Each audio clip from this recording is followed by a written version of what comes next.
Welcome to Positive Philter with your host, Philip Wilkerson, a podcast that focuses on friends, family, health, and career with a little self-help around the way. Please join me in this journey for self-improvement, and I hope that what I have to share will make you a better person, thus making the world a better place.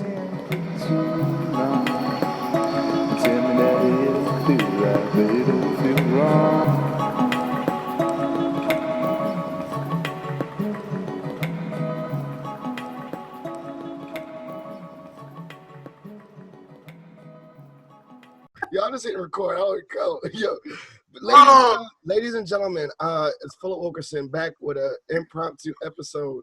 I know as I announced that the season is really starting on June 29th, but me and Hillard, I don't care. Me and Hillard just had to get on the podcast and just ramble a little bit. Some of this is going to be about what's going on. Some of this is not. It's going to be current events.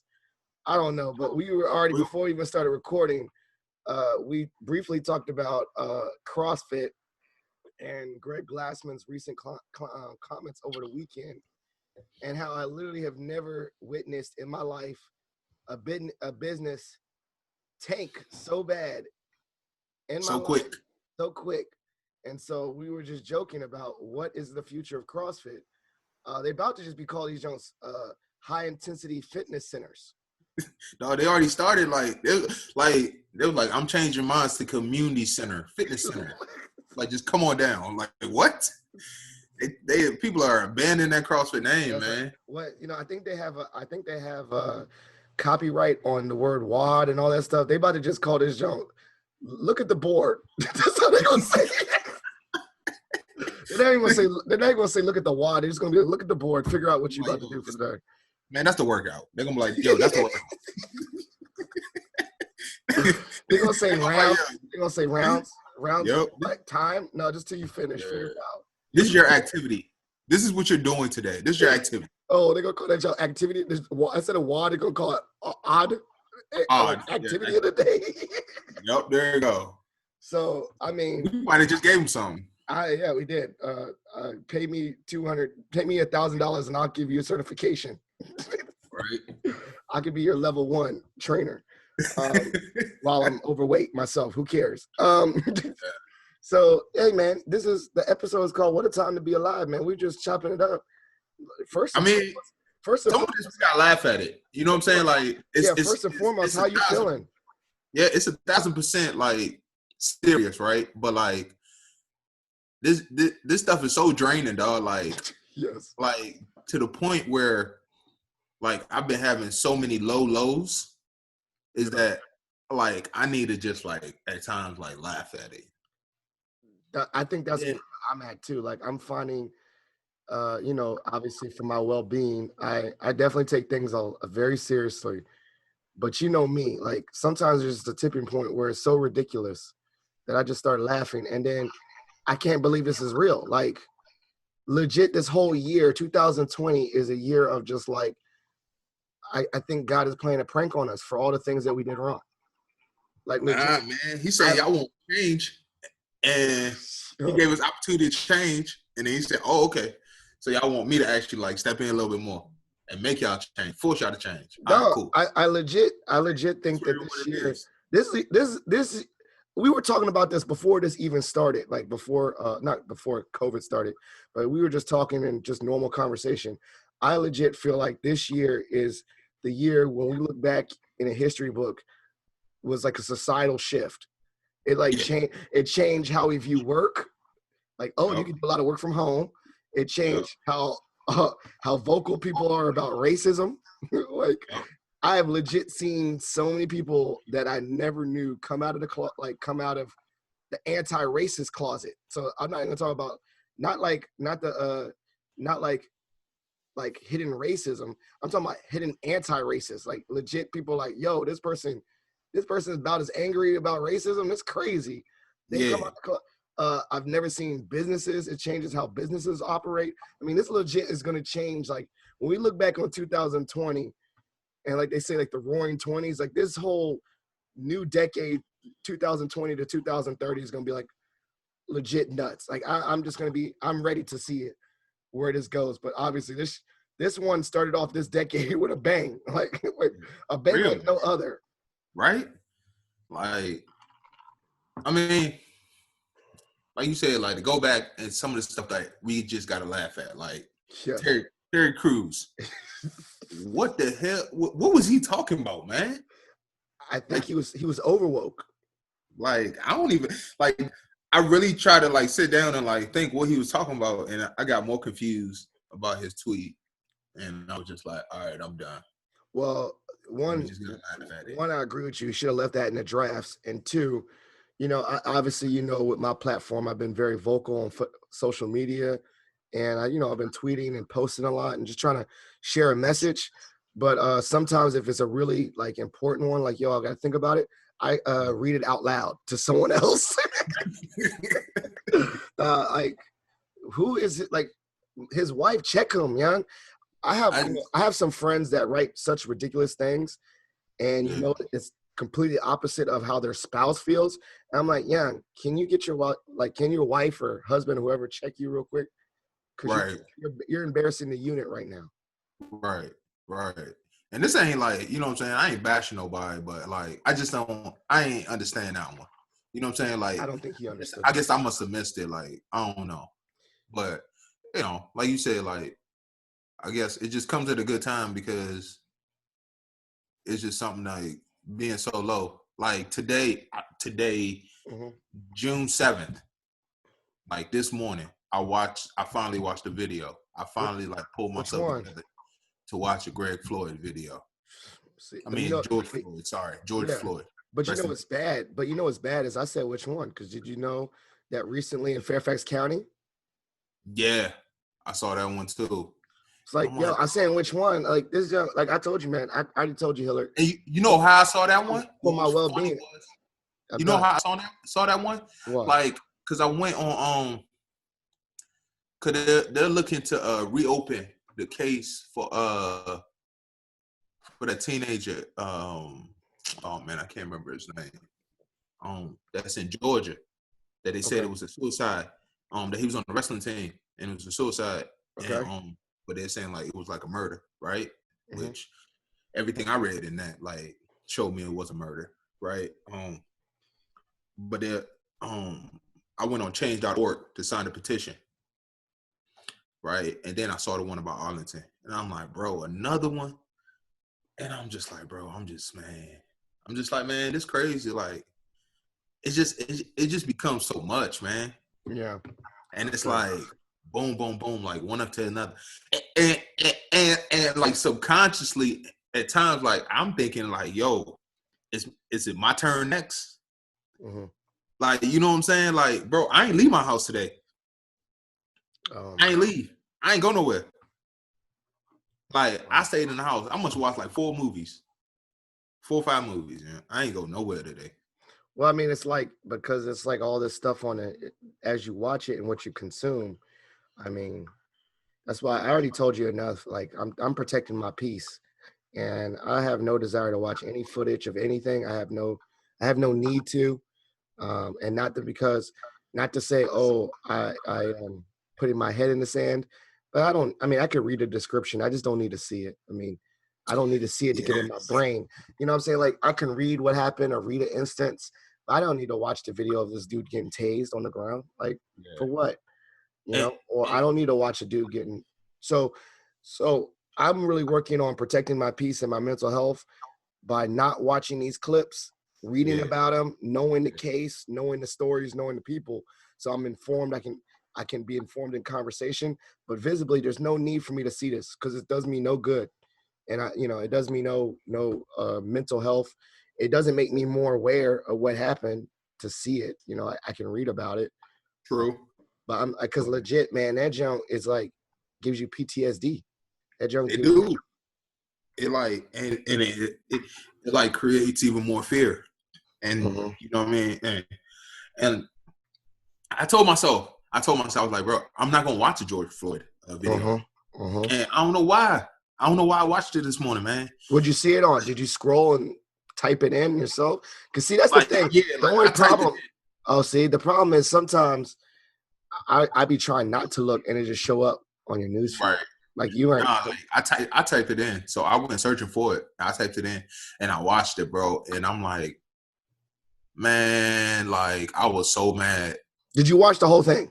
The whole thing, bro. And then I cried. And I'm like, bro, like you hear this man like calling for his mom, bro. Like that jump made me so sad. It made me so sad, man. Like I felt this man pain, dog. And like it was just overwhelming, man. Cause he suffered. Yeah, he did. And I don't care what you want to talk about his criminal past or whatever. Yes, yeah. I was about to just bring that. I was about to bring that up too because like you're not gonna criminalize man. Because what's the relevancy there? Like that don't make no like. There's no relevancy. Exactly. Like I'm on drugs. Let's say I'm a drug addict, right? But what's that to do with me getting choked out? Like, right. If I'm a drug addict, take me to rehab. You know what I'm saying? Like, what's that to do? You know. Right. Now, and I'm not saying we like, and I hate this counterculture. I read this thing where they were like, only in Black culture do we celebrate our criminals. Ain't nobody celebrating him. They're just saying no one should be dead. You know what I'm saying? Where'd you read that? Because I'm gonna tell you, I got some words about that. Where'd you read that? I saw it on Candace Owens video. Yeah. Okay. All right. So I watched the Candace Owens video. So and she said I watched 7 minutes of that. I couldn't watch. It was 18 minutes long. I watched 7 minutes. I couldn't watch the whole thing neither. And I'm gonna tell you this, like. When she started talking, I'm gonna tell you, this is the epitome of a wolf wearing sheep's clothing. Like she is a wolf wearing sheep's clothing, dog. She's doing the work of the devil, and I'm gonna tell you why. Because she starts off and she's talking about something. She hopes that this cop gets the justice that is right. Yeah. And then she's going to say, okay, like these are the prominent authors that I follow and I read their books. Yeah, I wanted to read them. I need to watch that. I mean, just to watch those. I don't want to know who she is, but I want to read the authors too. Right? Okay. And then from there, so right at that point now, you pull people in. Now you pull some of your audience in, right? Yeah. And you got them. Now you said, all right, I'm going to give you the facts to this situation as to why. And then you say yes, because in the Black community they like to celebrate these individuals, right? And so as she's going through that and she starts talking, man, I just start like my mind just start racing, and I'm like, nope. I start poking holes in everything that she's talking about. Why? Because one, like you said, this is not a celebration. No, ain't nobody making a monument about him and saying he a hero. This is about justice. Exactly. Right? Yeah. Exactly. And here's the thing. In every race across the board, when you go into a funeral or now somebody has passed, right? Yes. Yeah. You focus on the positive stuff of remembering them and what they brought to life. Yeah. Like you don't see that. You don't see that. Yeah. You don't see that. You don't see that in the obituary or in the program. Exactly. They talk about the positive stuff about this individual. So that's across the board. So his family and those people that know him have every right to talk about him in that light. Okay? So that's number two. They have every right to celebrate him. Okay? And then she's saying she is focusing on this as a non-bias, right? And trying to just present facts. And you don't talk about the cop and the cop's history. You only focus on George's history. Right, and he had a history as This is not a non-bias. When you're just focusing on one side, you are now being biased. Sorry. Yeah, so I don't know, man. Like I said, dog. Like, and you can go down the list, man. And I've talked about that woman, not knowing nothing about this woman before. Saw that video was sent to me. Mm-hmm. Saw a little bit of that video, and was like, "Yo, she's not horrible. Good. She's not nice. Not a good person." Yeah. And for her to do that, that's completely disrespectful. And also the part that I don't like about none of this too is that the dude has no way to defend himself or his name. Zero way of defending himself because he's dead. Right. So and you acting like, okay, somebody do that and have and have a past, they can't change. People don't change, and we don't focus on people change. I'll give you a great example. Just today, I'm on Instagram, and what do I see? They bringing up old tweets. They're bringing up Wikipedia history of Mark Wahlberg. Oh yeah, they were going in on him. Yes, they're going in on him right now, right? Yeah. And I'm not going to defend him. I'm not here to defend Mark Wahlberg. No. What I'm saying is that what he's going to say, and some people are going to come to Mark Wahlberg's defense, is saying he was in his 20s doing that, and he was young. And right, his environment, and it was the Boston area, and that's how Boston is. And now he's changed. He's not that same person no more. So if you're gonna use that argument, use it equally. To justify Mark Wahlberg's actions, use it equally. You need to use that same argument and justify George Floyd's actions when he was younger. Leave this man alone. Allow this man to rest in peace. Allow his family to grieve. Yeah. Okay. And bring these people to justice. This is what we. So I agree with that, like saying their names, say their hashtags and all that stuff. It's like, I agree, like they're, it's not necessarily, we're saying their names not to, martyr them or pedestal them. We're saying flat out that they were a victim of a system beyond them and their individual, lives that we're just addressing their names because the system overall, they died and they're dead. You know what I'm saying? So, I agree. I watched another video that says, when we really do celebrate Black cultures, like Image Awards and all that stuff, that's celebration. That's a real celebration. Exactly. This is not celebrating. There's no celebratory. There's no, fireworks and cheering and high-fiving when you say these people's names that have hashtags. It's remembering their names and also acknowledging. There's acknowledgement and there's celebration. There's a difference. There's a clear difference between acknowledge. Like, I can acknowledge someone without saying rah rah yay. We're not saying yah yah ray. I don't think no one's saying yay. So I think that's flawed, and I don't think that we're lifting up the bottom. We're not lifting up anyone. We're bringing awareness to police brutality through his name. Right. Through his name. So. Yeah, I definitely agree with that. And I don't know, man. It's just like, I think this time is just crazy because we have so much time on our hands to read, listen, watch news, all this stuff. And so, like, I feel like in this time I've been super creative and more creative than I've ever been. But at the same time, on the other edge of this, I've also been more hyper vigilant to words during this time. I've never seen words carry so much weight in people's careers. Legit, people's careers are legit transform. As we said earlier, the world of work is changing, but the characters of a tweet are changing legit whole careers. No, people are losing businesses over tweets. Yeah, but you know what though? If you're on the wrong side of this, man, yes. You on the side, like, you deserve to lose that. I don't care. Like, you should. Because here's the deal, man. Like, and you can feel how you want to feel. But at the end of the day, like, we talking about fairness. We talking about evening the playing field. Black people ain't out here saying, hey, it's our time to be on top. No. Y'all, you know what I'm saying? All right, now we're going to flip it. And, okay, now we're going to put y'all in slavery. We ain't talking that. Nope. We just saying, hey, let's have this thing fair. So if I get charged on a gun charge or a drug charge, and a white person get charged on this, like, yo, let the sentencing and stuff be fair. Yo, we talking about let that be fair.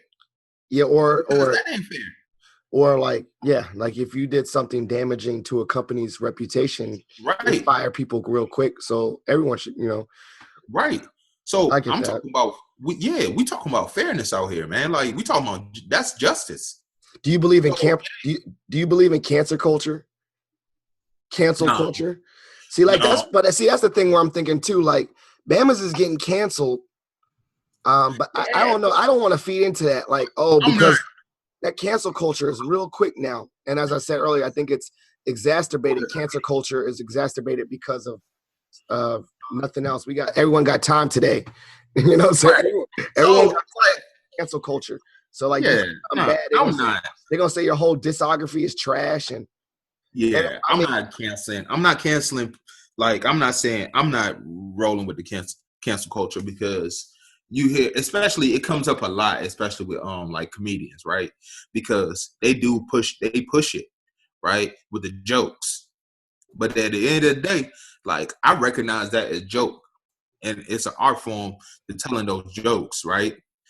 If you learn like it's always a setup, and they grab you in, they pull you in, and then boom, they hit you right with a punchline, and then sometimes they give you something at the beginning, and then at the end or the middle they bring it back, and you're like, dang, like that's kind of genius, especially if you following the jokes, right? Mm-hmm. So, and they push it, and what makes comedy really funny and make comedians really good is that they're bringing in like these stories that like you feel like you really connect with, these everyday type stories or these political stuff or those type of things, right? And they make it funny. They bring that humor to it, yeah, right? So we're like, I don't think that's necessary, man. Because sometimes like we just too sensitive, but like in with the thing with racism, right? I'm not saying you can't tell jokes about blacks, white stereotypes, stuff like that. Like, I laugh at those things. I think it's funny, but there's a time and a place, and there's a time to be serious, right? I think I was talking to someone the other day, and I think it goes three ways. I think it's like you said, time, message, and delivery. And if you don't have all that combination, like, it could be really hilarious, but literally the timing was not good. Like, right. That was probably like, you know, like you at a funeral and you tell a funny joke and the room is quiet at a funeral. Like, that's probably a bad timing. And also your audience, like, know your audience too. But you know, like the good that young boy that played for the Nuggets. Oh yeah, when he said that was the message was there. It's like the content was saying, good. Pray for the officers. Pray for the officers of this case. They so need, like, they need Jesus or two, or God's love too. Yeah. And I was like, okay, one, that's a good message, but maybe not the day after. Not the day after the video got released. Yeah, ain't nobody trying to hear that. Maybe wait till like 5 years when he's in jail or something. Like, I don't know. Ain't nobody trying to hear that. So like, I ain't trying to hear that. Like, don't feed me that. I think people have time today. That's what they're saying. Yeah. People have time. So it's like, but like you say, it's timing though, right?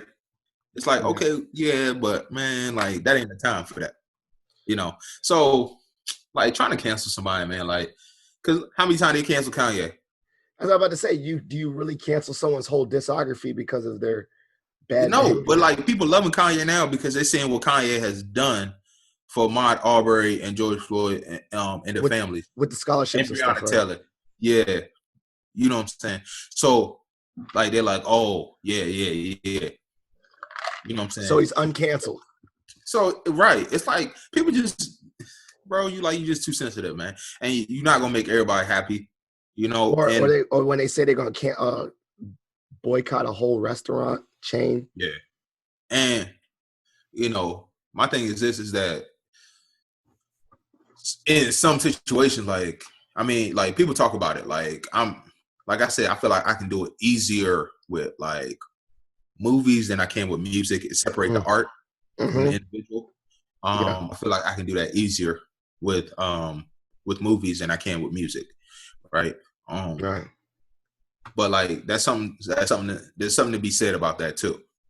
Yeah. I don't know. I don't have a cancel list. I really don't cancel nobody. Yeah. I don't. Yeah. I just don't. I mean, I say they whack and I call it out in the moment, but I don't say their whole. I don't say their whole discography is bad. Yeah, I can say, man, they tripping. Like, yo, that person tripping. Like, he shouldn't have said that, or that person shouldn't have said that, or whatever. Or like, yo, they need to, like, you know what I'm saying? Like, they need to go. You know, somebody need to educate them or whatever. Yeah. Or call them out. Or get their team. But whatever. Yeah. I'm not gonna say like that dude. What's the dude from Spider-Man? I'm still gonna watch Spider-Man. Yeah, I mean, I'm forced to watch it because Maddie likes it. Yeah, I know, right? So if the sequel comes out, I'm watching it. Yeah. I don't know, man.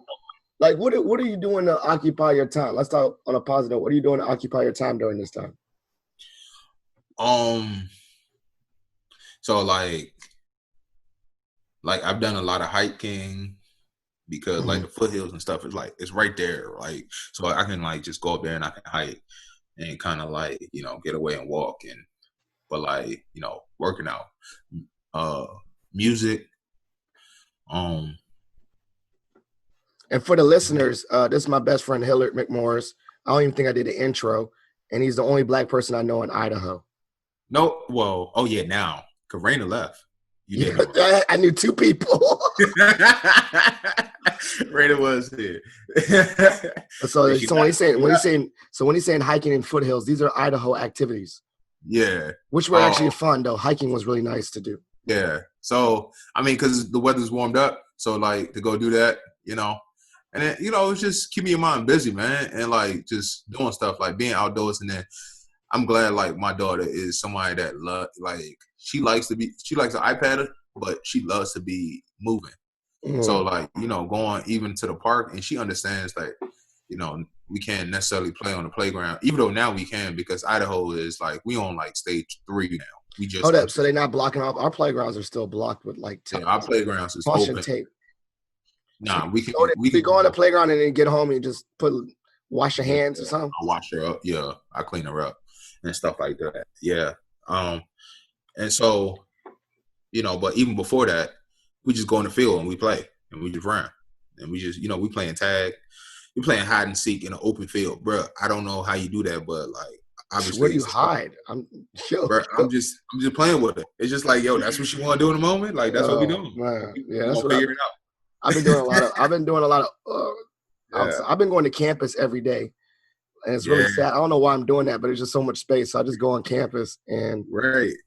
It's like it's just getting out in the space, man, and just like occupying your time, right? So it's like those type of things, man. Keeping yourself busy, man. Keep moving. I like, even though I'm like I don't mind being by myself. I like being active though. Like I like the activity part of it, so I like moving.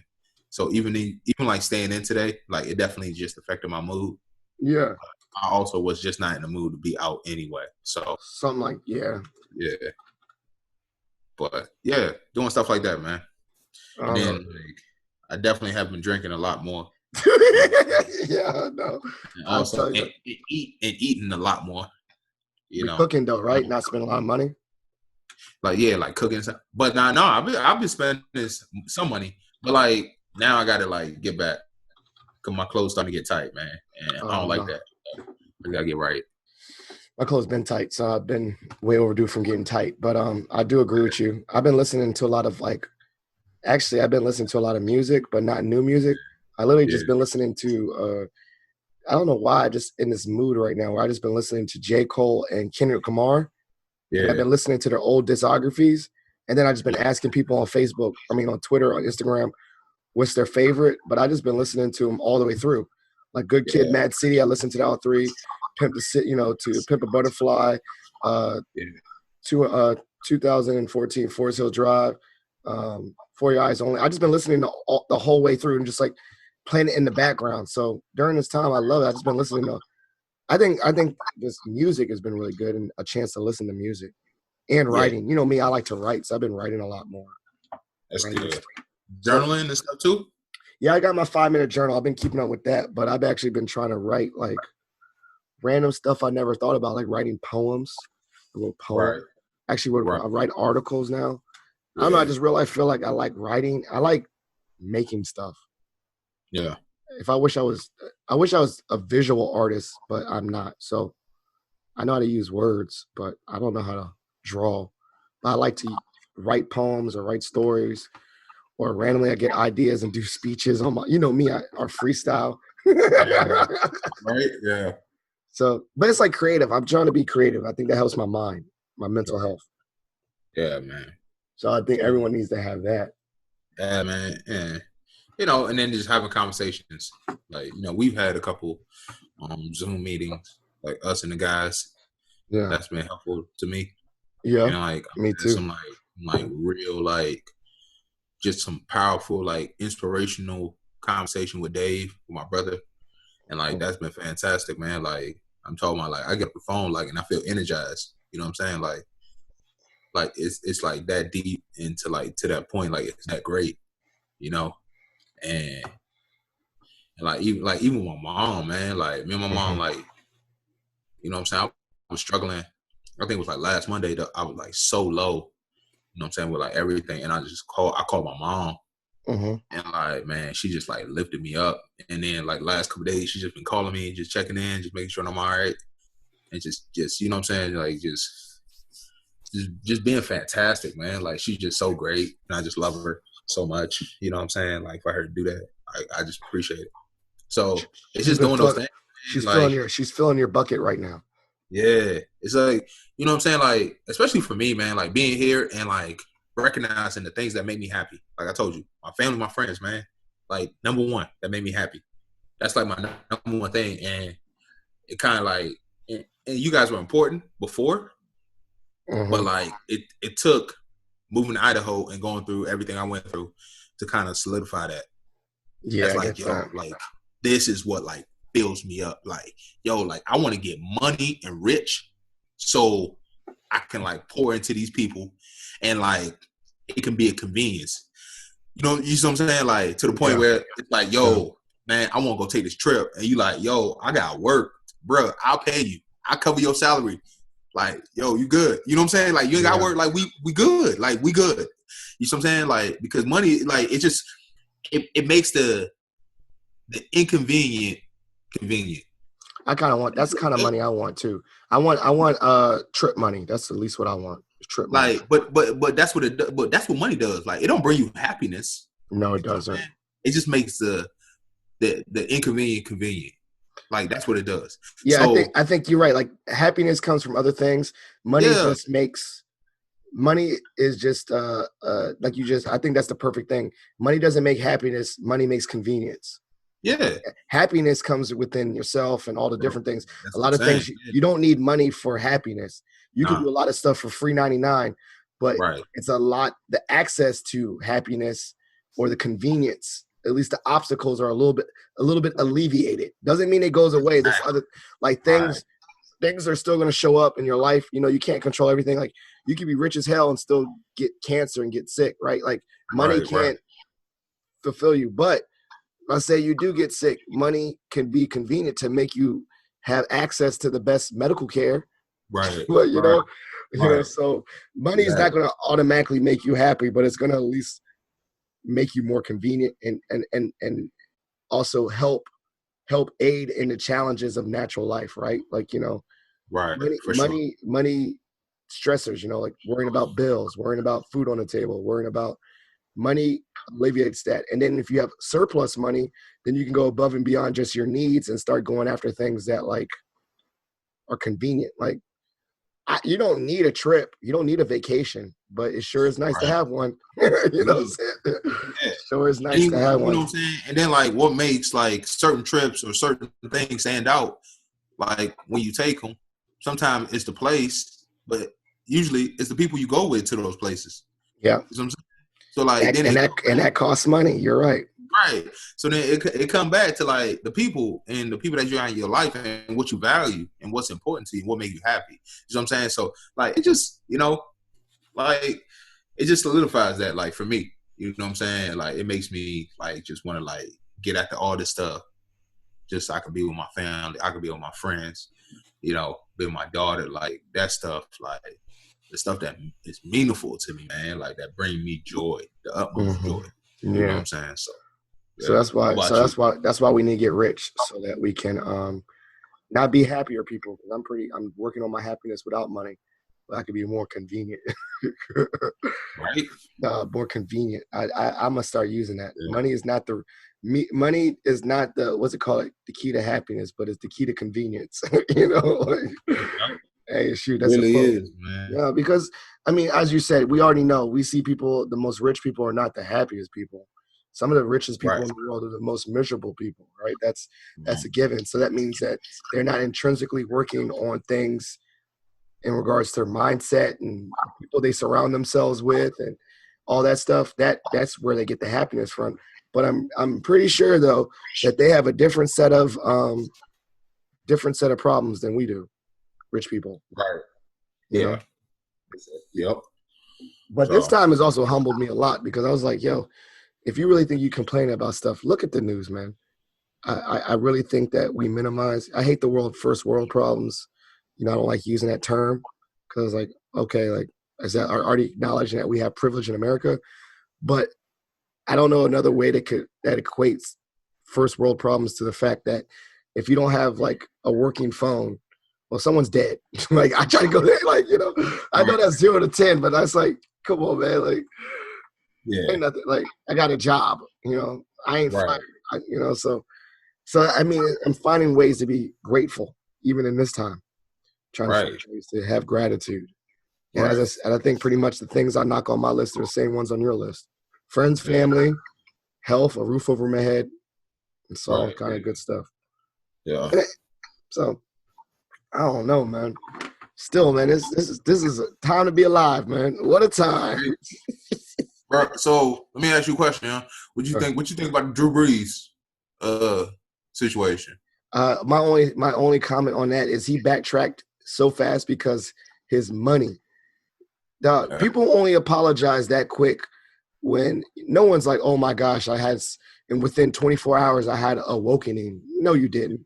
In 24 hours, you realize, oh my goodness, I'm losing money on my jersey sales.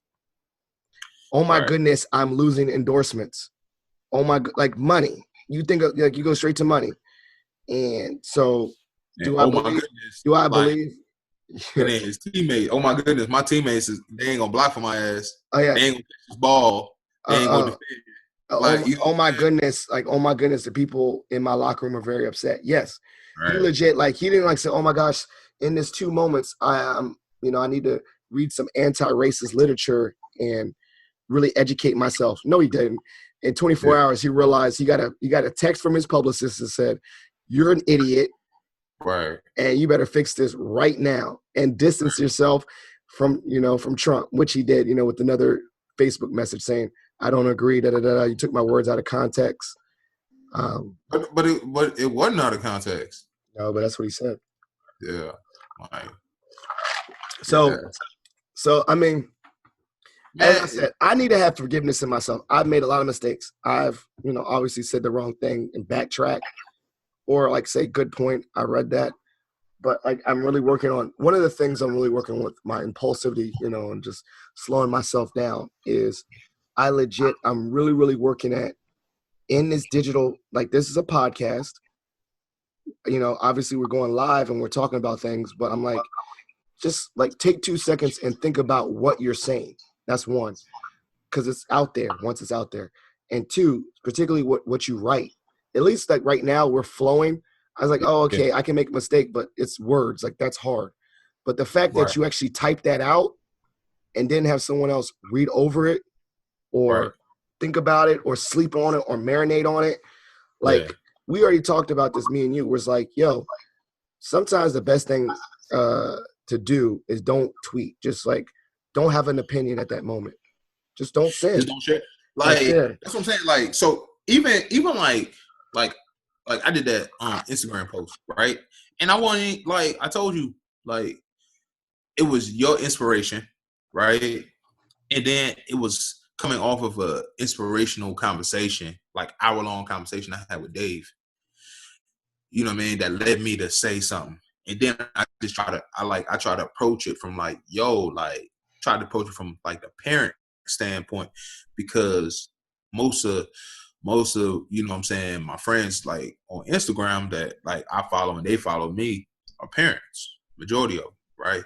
And so it's like trying to get them to understand that part of it. Like, yo, at the end of the day, like, yo, this dude is a man that's like George had a kid, and like, you know what I'm saying, I see myself in him because like, yo, I want Maddie's 4. When she's 6, I don't want to be dead when she's 6. Is she like 25 when I die? Cool. Yeah. Like, you know what I'm saying? Yeah. Like that's fine. But like, it's like, yo, like I want to go home and to see my daughter.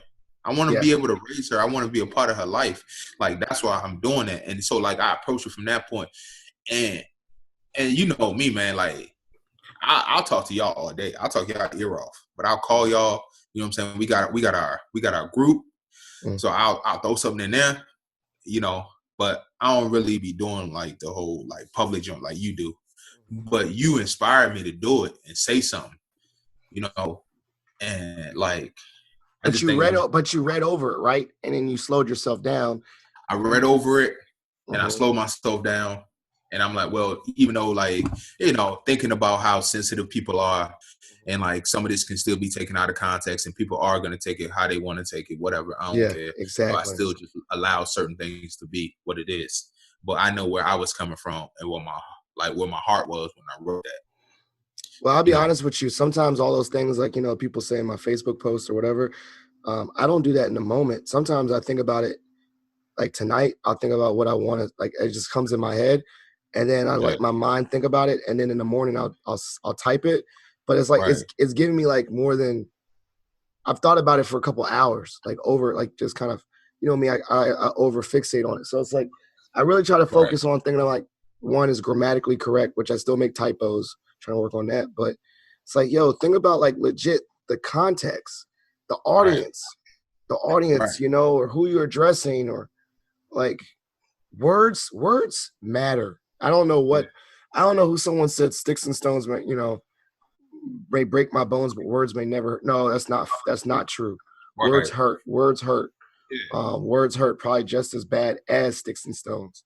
I was telling someone the other day, actually someone, aka Esteban, aka Enrique, he came by and I was telling someone's like, yo, as a black person, why are you mad? You know, like you've never been lynched or whatever, and you know, like really overt racism. And I was like, okay, let's think about this, right? And this is just my mindset, maybe why some people just are feeling worn down. It's like you have two choices, right? Either you got legit punched in the face, right? Just punched really hard. Or you could take a needle, right? And just prick someone in the same spot. Prick someone in the same spot 1,000 times. Which one hurts worse? That prick.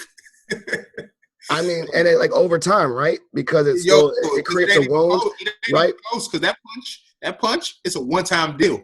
Yeah, it's straight impact, right? It's hard impact, impact. And the pain, the registered pain, right, from like the impact to what your brain registered, probably like, let's say, okay, that lasts for like 10 minutes. Yeah. But that constant pain, bro. Well, it's numbing too, but sometimes you just numb it and then you have a wound and you just forgot about it, but it's like legit not good. It's your skin is never healed. I was saying, you know what I said that was? I said that was my analogy for legit overt racist instance, like just someone calling you an N-word once and punching you in the face, or just dealing with life and getting microaggressions every day. Microaggressions are pricks. And Enrique was like, yo, did you just make that up? I said, yeah, kind of. Sounded pretty dope, didn't it? But I'm just saying, like, those are things like, you know, like you think about it, like that's how I'm trying to use words. I try to use my words to like express my feelings. And then I think about it, like how I convey that. But I'm just saying, like, that also brings up to the point of like when people like Drew Brees or things say things in passing, maybe it's not overt what he said. What Drew Brees said was a legit punch in your face. It wasn't that hard. But it just added another prick. Right. Like another one. And it's like, but like constant pricks. And I'll say this, like it felt like he was just speaking his mind. You know what I'm saying? Because like, bro, this picture's of you kneeling. This picture's of you kneeling. Yeah. Right? Typically, you know, and it doesn't happen every time, but typically when you're about to do an interview, like you know the questions the person is going to ask you. So you are prepped for this interview, especially somebody on the platform, or you know what I'm saying, as Drew Brees. You know what I'm saying? Like this dude holds almost every quarterback record in the NFL. You know what I'm saying? So like they're gonna give him the questions, like so he gonna know. So you saying that, man, like you know, he's like that was in you. And so then when you now turn around less than 24 hours and you issue an apology, bro. Like that's falling on right. deaf ears, bro. Cause we been saying, black people been saying this ain't nothing but the flag. Cause Colin, when he started doing it, he sat down and then the person said, yo, that's disrespectful. So what he do? He said, well, what can I do? And the person say, kneel. Okay. And then all these people, they saying, and I'm not saying all these people, including everybody, but I'm just saying, let's go to the extreme right-wing Republicans that are racist. There are some right-wing Republicans that are not, but let's talk about the ones that are, right? Because they're the ones that knock Colin all the time for kneeling, okay? Let's focus on them. In their conservative values, they like to push God and Christianity, right? And what is the most humble way to come before God? Kneeling on your knees. You kneel. You kneel to pray. You bow your head and you kneel to pray. That is the most humble way you can come before God. And you raise your hand to show surrender. Mm-hmm. So you ain't gonna sit here and tell me what Colin doing is disrespectful to the flag. Yeah, because it was surrendering, and he didn't yell, and he telling you, like, yo, I'm not doing this as disrespect. I'm doing this to like. And it wasn't. He was a military brat himself. Exactly. So you ain't gonna use that argument. You ain't gonna gaslight me. Yo, we've been getting gaslight since forever. Yeah.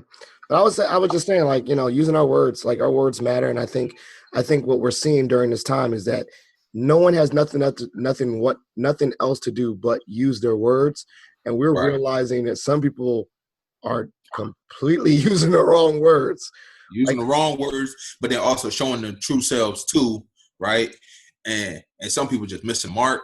Miss the mark, yeah. They just need education. And they need to, you know what I'm saying? And I'm all for like, hey man, like I'm not trying to beat you down to the point where like, yo, I ain't gonna never forgive you or nothing like that. No, but just read. But I'm gonna be harsh on you. And I'm gonna tell you, man, look, man, let's go get some education. Because if my daughter do something and she knows she ain't supposed to do it, and we've had this conversation a few times, I'm gonna be harsh on her. And I think I think that's where the zero tolerance is coming from in reaction to this, is that I think people are losing their tolerance because they're like, yo, this literature, this evidence has been out there. If you just read a book once, like one book, you would have been. Bro, and even if you don't want to read a book, man, Google. Read a podcast. Read a podcast. Read an article. You said read a podcast, but you know what I meant? Listen to a podcast. Listen to a podcast. Read an article. Yeah, one article. Bro, that's like one article. That's like a page long. Like you telling me you too lazy to do that? Yeah, with all this technology, you still so. It's like, man, like. So I think it's not cancel culture, but I think it's not cancel culture, but I think it's zero tolerance culture because one, everyone is already just kind of fed up with COVID-19. Everyone's tolerance and patience is low, and as you said, everyone got time today. I think legit, everyone has time. So when you say something stupid on the internet, everyone has time to go in. Because what else we gonna do? We got time today. We're not going to work really. So I'm saying that to say, like, advice for people that are listening to this show is like, don't be afraid to use your voice.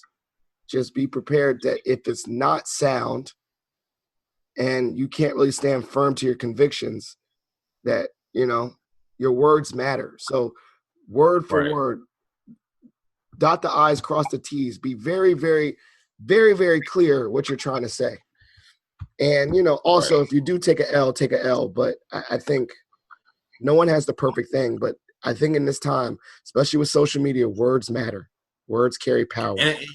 And I'll say this part too, is that it's especially to the white advocates. Yeah. Like, we appreciate y'all. And because I've had some ask me, man, what can I do? What can I do? Like, I don't know. And I don't want to like offend, and things like that. And I said, like, man, there's that, remember that book we read? Race is a Nice Thing to Have. That was a good book.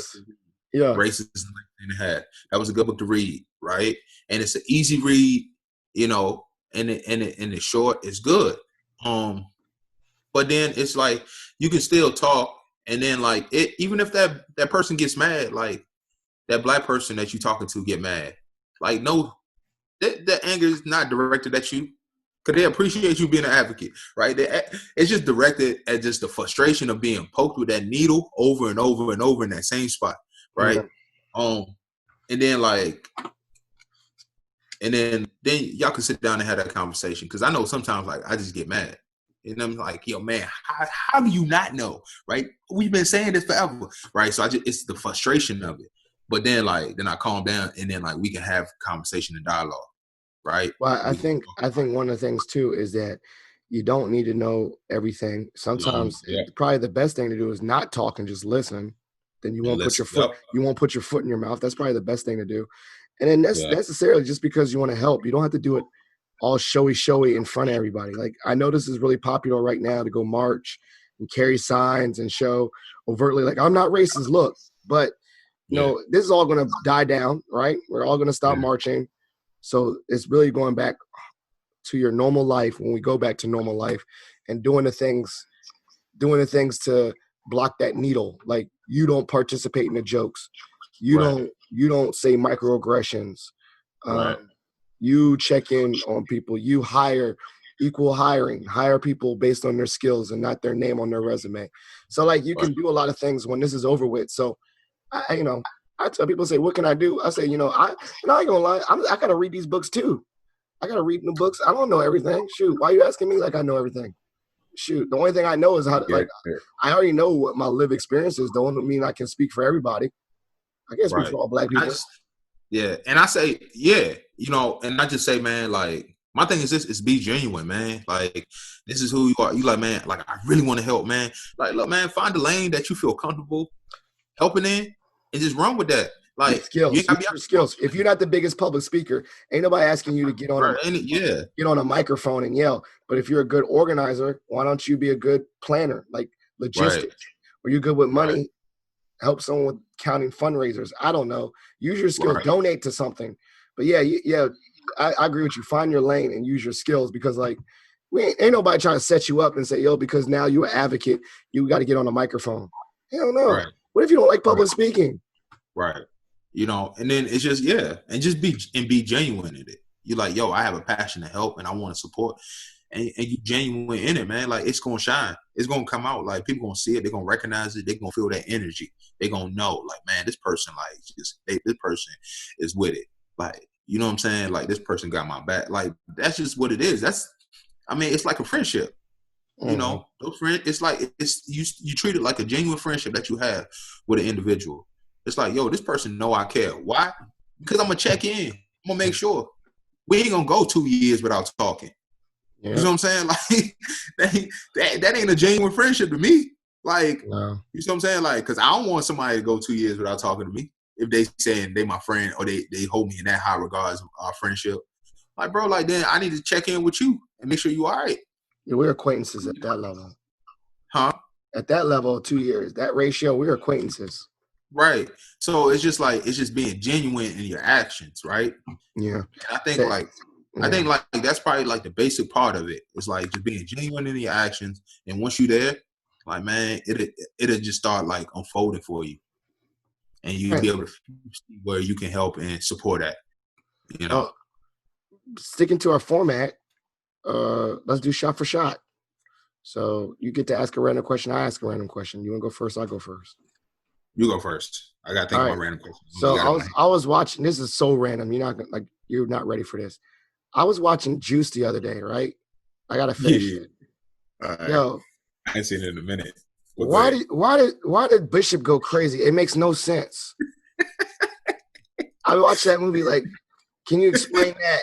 And is that a bigger societal question? Like, was Bishop just so jacked up from society that he shot all his friends with a pistol? I don't get it. Man, he just like Yeah, man. I think part of it too, like he just felt betrayed, man. Like they wasn't gonna hold it down. What you mean betrayed? He shot the dude at the liquor store first. Like, but and then he grabbed the gun and shot Raheem.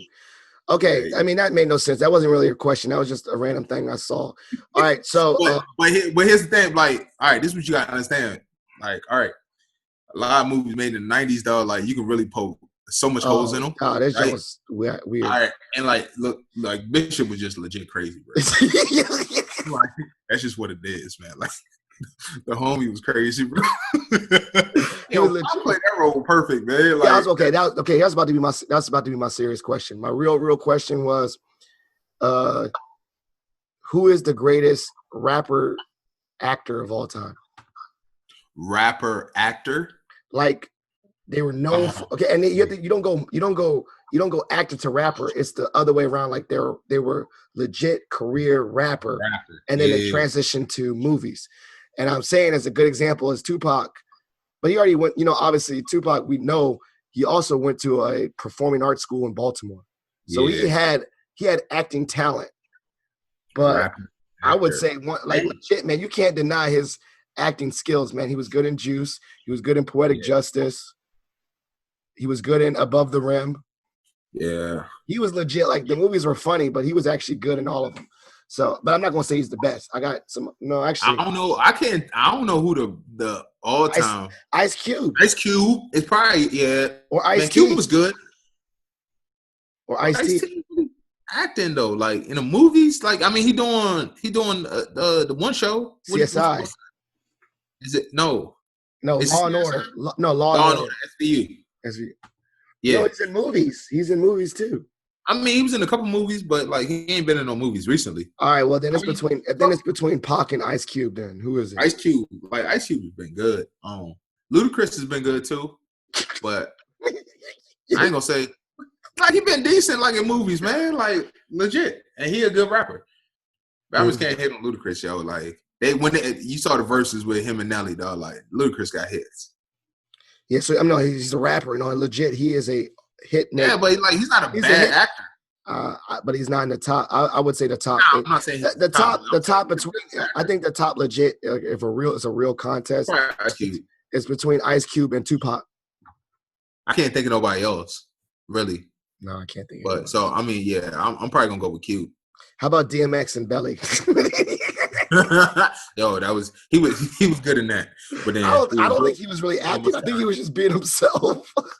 Exactly. They was like, "Hey, yo, DMX, just be yourself," and he was great. But then he was horrible in Romeo Must Die. Oh, like, yeah, he was pretty bad in that movie too. Yeah. He was in what was the other movie he was in? The one with Steven Seagal. Steven Seagal, yeah. What was it? I don't remember that, but he was bad in that too. Unmentionable. It was not good. All right, your question for me. That was a good one, though. What you think of The Last Dance? I didn't see it all. I didn't finish it. I only got to episode 3. Oh, that's a Dennis Rodman episode. I only felt like he just glorified Jordan the whole time. Did they actually get off of Jordan for this show? It felt like it was just all Jordan. Yeah, it's really from his perspective. So he's kind of sharing like his stories about it and stuff. It's hit, but I thought The Last Dance is about the whole team, not just Jordan. They go back and forth, like leading up to the '98. I need to watch it. From the 2 episodes I did, I enjoyed it, but I don't know, man. I think legit. In hindsight, they were the greatest basketball team ever assembled. And then legit, nothing good stays forever, and their ownership destroyed them. So yeah, I don't know. I mean, I don't even need to watch that. I don't even need to watch the documentary to tell you that. But I'm gonna tell you this though, like I know people gonna argue with me, and people can feel how they want to feel, and they can argue if they want to argue. But I'm gonna say, if they played in today's NBA, right, they get too many fouls with no hand checking, right? Like, Jordan would still go off, right? Yeah, he would still score, right? Yeah. But yo, they would have some problems with that Golden State Warrior team with KD on it. Yes, with shooters and stuff. He's an actor, bro. Like, like he's. Yeah, but do you think they'd do better than a LeBron team? Huh? You think they'd do better than you think that Jordan team would do better against the Miami Heat with Chris Bosh and Dwayne Wade? I think they'll probably smoke them. Okay. How about I do have a question that was kind of related to that. Dang, I just blanked. It was about that team assembled. That was it. That was my question. You think they would beat them? I also don't agree with the greatest of all time rankings. I believe in keeping players in their era because the game changes. Like you can't say the greatest running back of all time is Jim Brown or Barry Sanders or something like that because the football and hitting was different. People weren't as fast. It's their competition, strength of schedule. So Jim Brown is the greatest running back in his era, whatever decade he played in. Barry Sanders was the greatest running back of the 90s, AP or whatever. I don't know. You did different decades. Just put them in their decades because, like, the game changes. People are faster. The defense is faster. People probably don't even run the ball as much. The offense changes. You don't have as many carries. It's totally different, man. And that's football. That's my football example. But, like, think about the game of basketball, man. That game I would say definitely for basketball, you got to keep them in the eras for sure. Yeah. You know what I'm saying? Football, you can kind of blend them a little bit more. You think so? What about baseball? I don't think you can blend baseball. Man, you take Barry Bonds and put his steroid, whatever, tail in the 1920s. He's cracking homers on all those dudes, man. Right. But what I'm saying is that, like, and with football, I'm going to say it's like just certain positions because they throw the ball way more now. So it's more easier to Yep. But as far as, like, running back, dog, bro, they ain't have nobody but Barry. Like, to me, Barry, and you know me, I'm a diehard Cowboys fan, right? Yeah. But, like, the Lions ain't had nobody but Barry, bro. That means the box was stacked. But I'm saying that, and I'm saying he has nobody. But think about the defensive players he was playing against, man. You think he would juke the shoot? The defensive players he'd probably be running against now are faster. No. Faster, stronger, bigger. Man, you try to go around the end. You had to, let's say you had to play against Julius Peppers or some dude with some long, freaky arms. Randy White. He's playing against Randy White. He's playing against John Randall. He's playing against Warren Sapp. Like, dog, we can go down the list of defensive players. He's playing against he's still playing. No, I don't know. Maybe early Ray Lewis career. You know what I'm saying? Maybe early Ray Lewis. That's probably pushing it. I don't think Ray Lewis was in the league at that time yet. But, like, I mean, you can go down the list. Like, he playing against Zach Thomas. Like you can go down the list as far as, like, defensive players, just focusing on that side of the ball, or people that he was going against. I love Barry Sanders. Barry Sanders is my favorite player of all time. I'm just saying, I have a hard time doing it. I have a book where it had, like, the greatest players, and they do it by the decade, and I think that's the way you should do it, is by decade and who they played against, and their direct competition and their strength of schedule. Right. Because if we went in a time machine and just put them on a field versus each other, people from the past will get smoked. Usain Bolt, they did that, John. I saw a graphic, right? They did a graphic where they showed how much he would beat like Jesse Owens. He would smoke Jesse Owens, John. Right. Step by step. They showed his so I think, like, with sports, it's like certain sports you can go back. So you can overlap certain eras a little easier. You can blend them a little easier, especially, like, I think football probably the easiest one to blend. Like, but basketball can't really do that because they changed the rules so much. They took away so many things, and added so many things. And baseball, you can't do it. Baseball, the players got bigger, faster, stronger. Steroids play a part. The pitchers are throwing faster.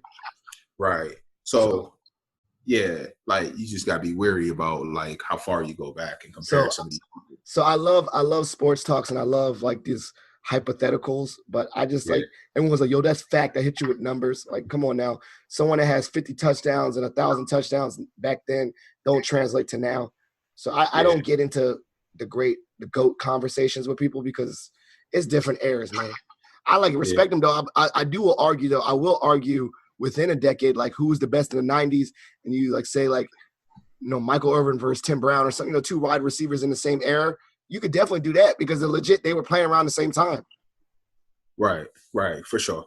No, this dude legit was better. So, player position by position in that same era, you could do that. I feel like that's fair. Right. Yeah. Ain't nobody, and in regards to 90s or whatever, no one touched Jordan. So he was like the greatest player for like a long time. Oh, and so competitive, man. Like so competitive. Yeah, I think he was like bad. I'm not bad competitive because he won, but that's the kind of drive where if you didn't get on board, you're not gonna make it. That's what I'm saying. Like, yeah. Right. So, all right. Next question for you, bro. When are you gonna cut your hair? Never. Huh? Never. Never. I don't know, man. Nah, I actually want to get a fade now. I want to keep the top though. I want to keep this like mess on top and have it clean on the sides. Oh man. I don't want. No, never. Actually, I really don't. No, I don't want to cut my hair no more. You ain't gonna cut it? No, why not? I look homeless. I'm gonna keep going. Yeah, Maggie ain't gonna let you rock with that. She probably gave up on me a long time ago. I gave up on myself. Go ahead. Quarantine got you struggling, man. You just need one cut, man. I don't want to do it. No, she was trying to do that with real. Like Maggie was going to try to cut my hair with real scissors. I was like, get out of here. Well, she was going to try to cut my hair with office scissors. No. Oh man, not the kindergarten scissors with the plastic. No, like this, like these Jones. Oh yeah, nah. You don't need scissors at all. Like I need a razor. Haircut with scissors at all. So we had a good episode. I forgot what social. How do you want people to follow up with you? Oh yeah, shout outs and plugs. So do your shout outs and plugs.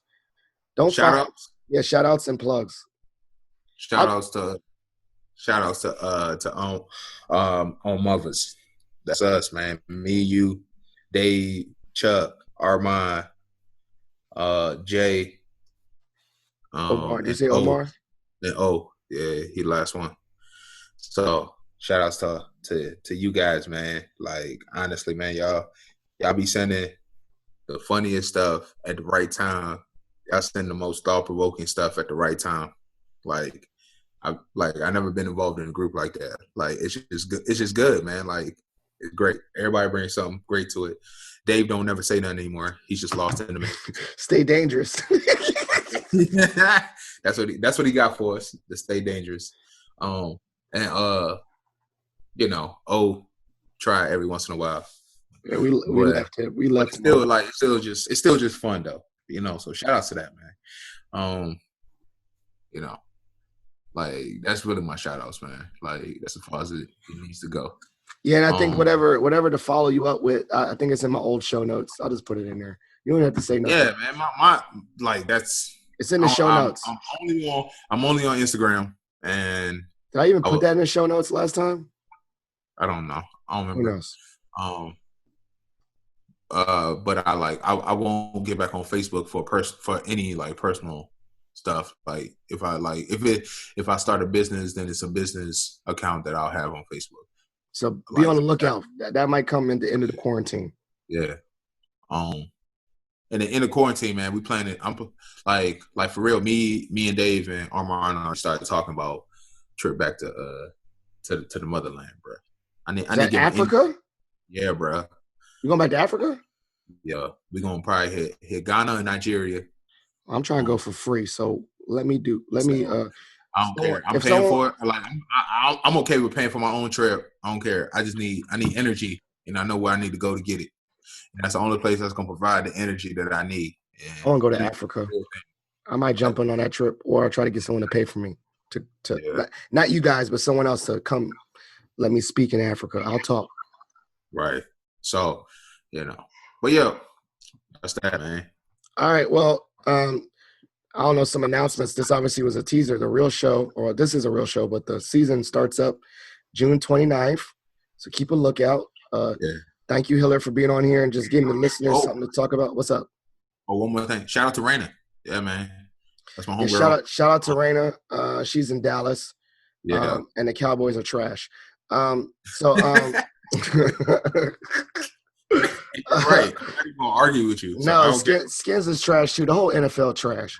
I'm watching trash. football, college football. Go Trash. Dogs. That's UGA. I'm gonna watch like a cooking channel or something. I'm gonna watch XFL, and I'm gonna watch Canadian. They cut it. It ain't coming back already again.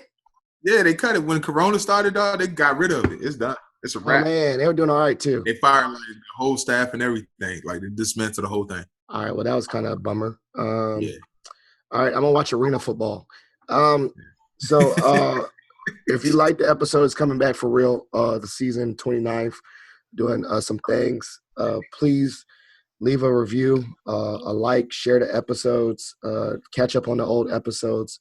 Me and Hillard I'm about to put some of the old episodes that me and Hillard were on together in the show notes, so you can check out some of the old episodes while we get ready for the new season. Leave a voicemail, 571-336-6560.